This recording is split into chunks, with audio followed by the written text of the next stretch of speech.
Within President Roosevelt's inner circle of advisors, there was no consensus on what to do about the crisis. Henry Wallace, the Secretary of Agriculture, thought new policies could keep farmers on their land. But Interior Secretary Harold Ickes questioned whether any attempt should be made to save the Dust Bowl. And it was a character struggle within the administration the same way it was a character struggle out on the prairie itself. And like he says in his diary, let's just get out. Let's pull out.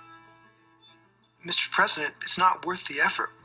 Why should we try to save the people or the land? I mean, let it re-wild. Let's not fool these people into thinking they can stay there. Perhaps settlement was a mistake. Another New Deal program, the Resettlement Administration, was already providing farmers on the most marginal lands with loans to encourage them to move somewhere else, taking their land out of production. It was homesteading in reverse. And it's very controversial because, first of all, it was an acknowledgement that we'd failed. Perhaps they were right when Stephen Long said in 1820 that this is a land, quote, wholly uninhabitable by a people who are dependent on agriculture. But the president refused to go that far. Remember, Roosevelt, by his nature, in his character, was an optimist. He didn't want to be known as the only president who gave up a big section of land on his watch. He thought he could save both the land and the people, and they felt a similar attachment to him. Roosevelt turned to Hugh Hammond Bennett, a straight-talking North Carolinian, to create a new Soil Conservation Service, an agency whose job it was to study better agricultural practices and teach them to the nation's farmers. We Americans have been the greatest destroyers of land of any race or people, barbaric or civilized. Unless the immediate steps are taken to restore these sun-scorched, wind-eroded lands, we shall have on our hands a new man-made Sahara, where formerly was rich grazing land.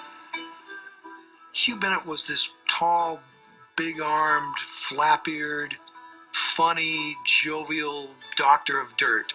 Nobody knew more about soil in the United States than Hugh Bennett. So when Roosevelt gave him the job of trying to save the land, he was arguably the perfect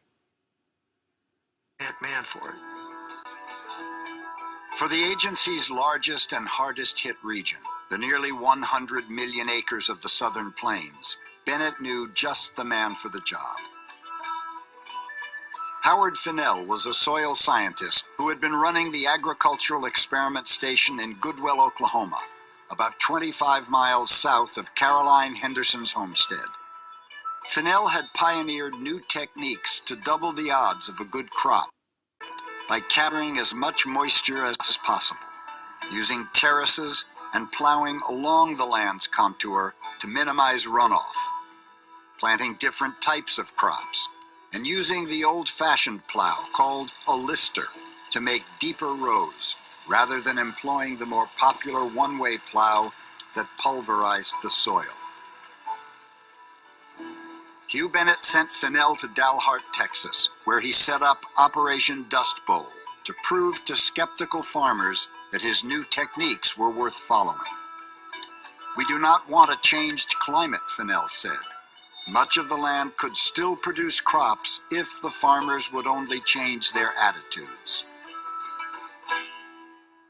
The president and his administration may have decided not to abandon the Dust Bowl, but any solutions would take time, and for the people living there, time was running out.